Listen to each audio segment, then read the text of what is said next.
बिस्मिल्लाहिर्रहमानिर्रहीम, अस्सलाम वालेकुम। Army chief general Qamar Javed Bajwa जो मौजूदा इस वक्त मुल्क में हालात हैं, यकीनन वो भी इनको देख रहे हैं और इसी हवाले से कुछ अहम मुलाकातें भी पहले भी उन्होंने की हैं और अब एक बहुत ही अहम मुलाकात उन्होंने एक्स सर्विसमैन से की है, यानी पाक फ़ौज के रिटायर्ड लोगों से की है। 400 लोग इसमें शामिल थे।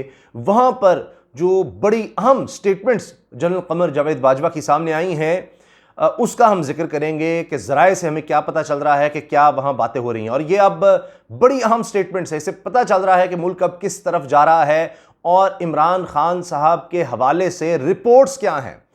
जनरल कमर जावेद बाजवा साहब के पास क्या रिपोर्ट्स हैं, इलेक्शन के बारे में वो क्या कह रहे हैं, इमरान खान साहब की जीत के बारे में क्या कह रहे हैं और इमरान खान साहब वज़ीर आज़म बनते हैं तो उसके बाद क्या होगा, ये सब बातें वहाँ पर डिस्कस हुई हैं। बड़ी तवील नशिस्त ये बताई जा रही है।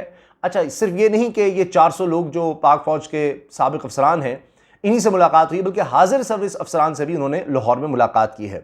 इसके अलावा मेजर हारिस जो ज़ख्मी हुए थे, जिन पर ख्वाजा सलमान रफ़ीक और हाफिज़ नुमान, ये मुस्लिम लीग नून के सीनियर रहनुमा हैं, इनके गार्ड्स ने तशद्दुद किया था, उनसे भी आर्मी चीफ ने मुलाकात की है, उनकी अयादत की है। अच्छा, इस बारे में भी बात करेंगे कि ये सब माहौल क्या बन रहा है। मगर आप ये देखिए कि इस वक्त प्रेशर एक नज़र आ रहा था, जितने भी ग्रुप्स हैं साबिक़ फ़ौजी अफसरान के, जवानों के, ज़ाहिर है कि वो भी रिटायरमेंट के बाद बिल्कुल एक आम शहरी की तरह वो भी पॉलिटिक्स में भी हिस्सा ले सकते हैं और अपने ख़यालात का खुलकर इजहार कर सकते हैं। तो उनकी तरफ से आप देख लीजिए, सोशल मीडिया भी जो इस्तेमाल करते हैं, कि बड़े खदशात का इजहार किया जा रहा था कि ये मुल्क किन हाथों में चला गया है।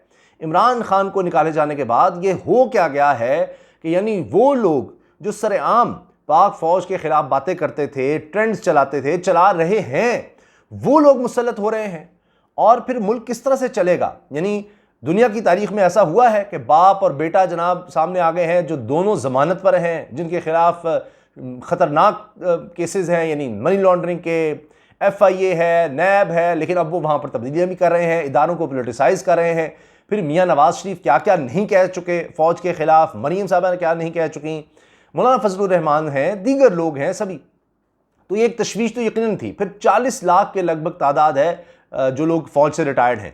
तो ये एक बहुत बड़ी कॉन्स्टिट्यूंसी भी एक तरह से बनती है। ये सब वोटर्स भी होते हैं, तो वो भी सोचते हैं कि ये मामला किस तरफ जा रहा है।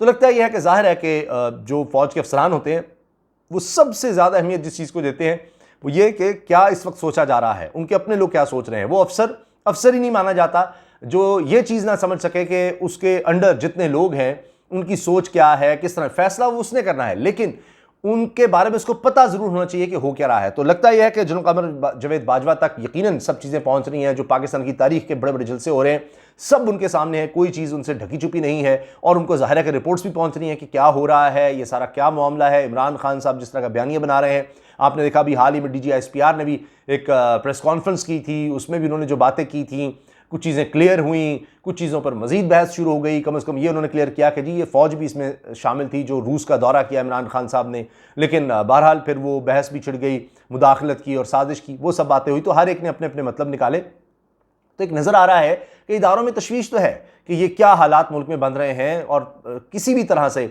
ज़ाहिर है कि हमने देखा है कि पूरी दुनिया में अदम इस्तेहकाम जब पैदा किया गया ममालिक में, तो उसके बाद ममालिक संभल नहीं सके।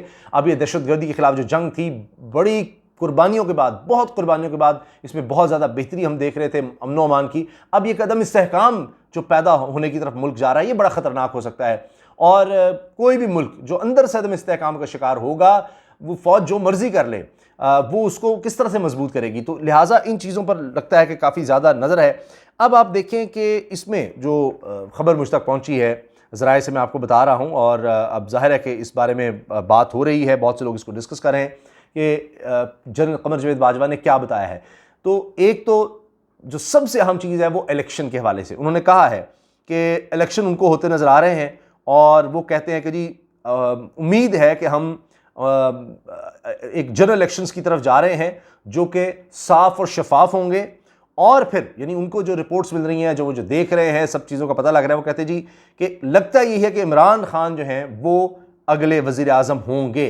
अब कोई भी आप देख लें, आप इंटरनेशनल मीडिया देखें, यहाँ का मीडिया देखें, किसी भी लिहाज से अगर आप देख लें तो आपको नज़र आएगा इस वक्त इमरान खान खुद उनके मुखालिफिन मान रहे हैं।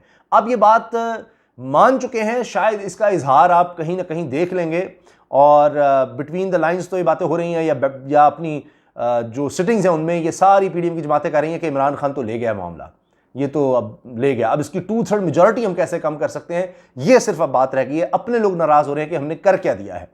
तो अब जाहिर है कि आर्मी चीफ भी ये कह रहे हैं कि जी बज़ाहिर ये लगता है कि इमरान खान जीतेंगे और हम वी विल एक्सेप्ट हिम, या हम उनको मानेंगे। वो वज़ीर आज़म बनते हैं तो फ़ौज जो भी होगा वो सब उनको मानेंगे, फ्री एंड फेयर इलेक्शन और के ज़रिए वो आएँ और कोई उनके रास्ते में कोई रुकावट नहीं होगी और उनको बिल्कुल बतौर प्राइम मिनिस्टर माना जाएगा। यानी जो भी ये सिविल मिलिट्री रिलेशन ख़राब कहा जी पिछले दिनों हुए, ये मसाइल हुए, सारा कुछ हुआ जी, इस्टेब्लिशमेंट से इमरान खान की नाराज़गी हो गई, ये सारा कुछ, तो वो सब ख़त्म। जो भी आएगा, और वो कह रहे हैं कि प्राइम मिनिस्टर इमरान खान ही लग रहे हैं अगले इलेक्शंस में, और उनकी बातों से लग रहा है कि इलेक्शंस बस जल्द ही होने वाले हैं।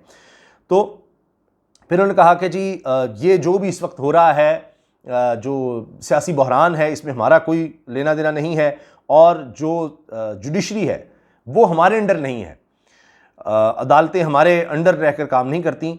और फिर ये कि जी कुछ शिकवे शिकायत भी हुए हैं कि गलतियां कहाँ हुई, उसको भी एनालाइज़ किया गया है। इमरान खान साहब ने जो ISI के चीफ थे उनकी तैनाती के हवाले से कुछ मामला ख़राब हुए, फिर और परवेज़ खटक और अलीम ख़ान को निगलेक्ट किया गया, अपने MNA MPs को निगलेक्ट किया गया, उनसे कुछ उस तरह से नहीं मुलाकातें की या उनके करीब नहीं रहे।